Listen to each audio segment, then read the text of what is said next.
നമ്മൾ മറ്റു വാർത്തകളിലേക്ക് വരുമ്പോൾ സ്വാഭാവികമായും അൻവറിന്റെ പ്രതികരണം, അൻവറിന്റെ തുടർ നീക്കങ്ങൾ, ചലനങ്ങൾ, അത് തന്നെയാണ് രാഷ്ട്രീയ കേരളം വലിയ ശ്രദ്ധയോടെ വീക്ഷിക്കുന്നത്. ഈ അൻവറുമായി ബന്ധപ്പെട്ട ഒരു വാർത്തയാണ് ഇനി നമ്മൾ നോക്കുന്നത്. രാജ്യസഭാ സീറ്റ് വഴി പാർലമെന്റിൽ എത്തുന്നതിനേക്കാൾ മത്സരിച്ച് വിജയിക്കാനാണ് താല്പര്യമെന്ന് പി വി അൻവർ. പിണറായി സത്തെ തകർക്കുകയാണ് പ്രധാന ലക്ഷ്യം. അതിനായി ആര്യാടൻ ഷൗക്കത്തിനെ വേണമെങ്കിൽ പിന്തുണയ്ക്കും.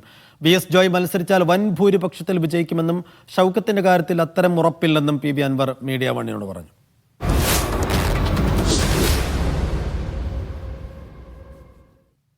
പി വി അൻവറാണ് എന്നോടൊപ്പം ഉള്ളത്.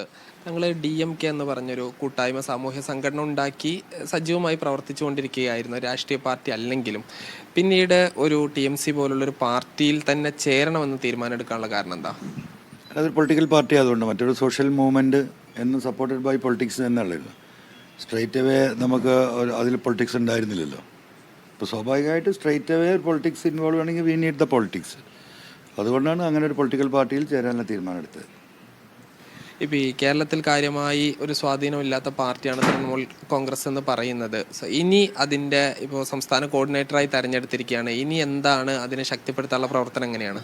ജനങ്ങളുമായി ബന്ധപ്പെട്ട് ഇന്ന് ഇന്ത്യ രാജ്യം അനുഭവിക്കുന്ന പൊളിറ്റിക്കൽ സിറ്റുവേഷന്, സാമൂഹ്യമായിട്ടുള്ള നമ്മുടെ വിഷയങ്ങൾ, അതിൽ ഒരു പൊളിറ്റിക്കൽ പാർട്ടി എന്ന നിലക്ക് TMCയുടെ നിലപാടുകൾ, ദീദി എന്ന് പറയുന്ന ഇന്ത്യയുടെ അഭിമാനമായ മുഖ്യമന്ത്രിമാരിൽ തല ഉയർത്തിപ്പിടിച്ച് നിൽക്കുന്ന ആ മുഖ്യമന്ത്രിയുടെ വ്യക്തിപരമായിട്ടുള്ള അവരുടെ ശേഷിയെക്കുറിച്ച് ഇത്തരം കാര്യങ്ങൾ ജനങ്ങളുമായി സംസാരിച്ച് ഈ പാർട്ടിയിലേക്ക് ആളെ എത്തിക്കണം.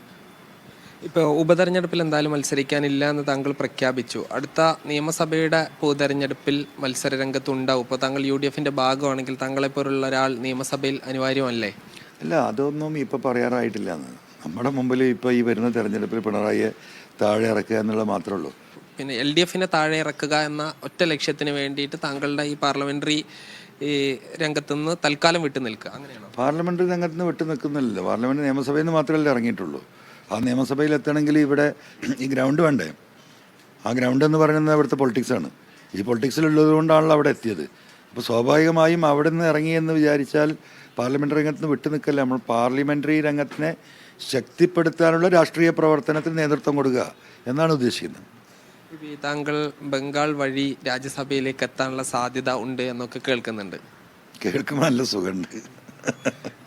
ഈ രാജ്യസഭ വഴി അങ്ങനെ തെരഞ്ഞെടുപ്പൊന്നും ഇല്ലാതെ അങ്ങനെ പോകാനാണോ, അതോ ഒരു മത്സരിച്ച് തന്നെ നിയമസഭയിലേക്കോ പാർലമെന്റിലേക്കോ പോകാനാണോ കൂടുതൽ ഇഷ്ടം? എനിക്ക് എപ്പോഴും ഇഷ്ടം മത്സരമാണ്.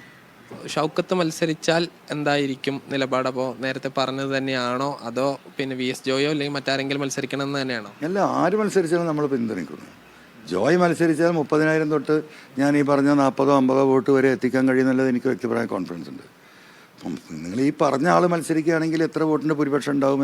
കാരണം വോട്ട് നമുക്ക് ചെയ്യിക്കാനല്ലേ പറ്റുള്ളൂ. നിങ്ങൾ ഇന്ന ആൾക്ക് ചെയ്യൂ എന്ന് പറയുമ്പം ആ ചെയ്യുന്ന ആളുകൾക്ക് കൂടി അതിന് ചെറിയ ഇഷ്ടം വേണമല്ലോ. അപ്പോൾ അതുകൊണ്ട് അദ്ദേഹം എത്ര വോട്ടിന് ഈ 30,000 ഞാൻ പിന്മാറും. ആ കാര്യത്തിൽ ഞാൻ കഠിനാധ്വാനം ചെയ്യും അദ്ദേഹമാണെങ്കിലും. പക്ഷേ വോട്ട് ചെയ്യേണ്ട ജനങ്ങളല്ലേ. അപ്പം ആ കാര്യത്തിൽ എനിക്ക് അതിൽ ഉറപ്പ് പറയാൻ കഴിയില്ല, അത്രേ ഉള്ളൂ. അതായത് താങ്കൾ ഈ UDF സ്ഥാനാർത്ഥിക്ക് വേണ്ടി പ്രവർത്തിക്കും, പക്ഷേ ഷൗക്കത്താണെങ്കിൽ അദ്ദേഹത്തിന് ഈ ജനപിന്തുണ എത്രയുണ്ട് എന്നുള്ളൊരു സംശയം, അങ്ങനെ അത്ര മാത്രമേ ഉള്ളൂ. അല്ല, അത് UDF പരിശോധിക്കട്ടെ എന്ന് ഞാൻ പറഞ്ഞില്ല. ഷൗക്കത്തായാലും ഞാൻ പിന്തുണക്കും. ഞാൻ അവിടെ നന്നായി പ്രവർത്തിക്കും, അതിലൊരു തർക്കമില്ല. എൻ്റെ മുമ്പിൽ ഷൗക്കത്തല്ല, ഒന്നുമല്ല എൻ്റെ മുമ്പിൽ പിണറായിയാണ്, പിണറായിസമാണ്. മനസ്സിലായി? ആ പിണറായിസത്തെ താഴെ ഇറക്കാൻ ഒരു വോട്ട് അധികം കിട്ടുമോ എന്ന് ഷൗക്കത്ത് നിന്നാലും ഞാൻ നോക്കും. അത് വേറെ വിഷയമാണ്. അപ്പം ആ അർത്ഥത്തിൽ ഏറ്റവും നല്ല ഭൂരിപക്ഷത്തിന് ഏറ്റവും കൂടുതൽ ആളുകളുടെ സപ്പോർട്ടോട് കൂടി ജയിക്കാൻ പറ്റുന്ന ഒരാൾ ഈ പറയുന്ന ജോയി ആണ് എന്ന എൻ്റെ വിശ്വാസമാണ്. അപ്പോൾ അത് തീരുമാനിക്കേണ്ട UDF ആണ്. UDF എന്ത് തീരുമാനിച്ചാലും കൂടെ നിൽക്കും. ഇപ്പോൾ UDF നേതാക്കൾ താങ്കളുടെ രാജിക്ക് ശേഷം ബന്ധപ്പെട്ടിരുന്നോ? ഇല്ല, ഞാൻ ഈ ഔദ്യോഗികമായിട്ട് ഒരാളെയും ബന്ധപ്പെട്ടു. ഞാനിപ്പോൾ പറഞ്ഞാൽ നിങ്ങൾ കേട്ടല്ലോ, ഞങ്ങൾ ഔദ്യോഗികമായിട്ടൊരു പാർട്ടിയായി വരുന്നേ ഉള്ളൂ. ആ പാർട്ടിയുടെ രൂപീകരണം കഴിഞ്ഞിട്ട് വേണം ഞങ്ങൾക്ക് കൂടി ആലോചിച്ചിട്ട് ഒരു റിക്വസ്റ്റ് കൊടുക്കണമല്ലോ. ഞങ്ങൾക്ക് ഇങ്ങനെയൊക്കെ ആഗ്രഹമുണ്ട്, ഇതാണ് കേരളത്തിലെ രാഷ്ട്രീയ സാഹചര്യം, ഞങ്ങൾക്ക് നിങ്ങളോടൊപ്പം വന്നു കഴിഞ്ഞാൽ ഇന്ന കാര്യങ്ങൾ ആൻറ്റി പിണറായിസത്തിനെതിരെ ചെയ്യാൻ കഴിയും.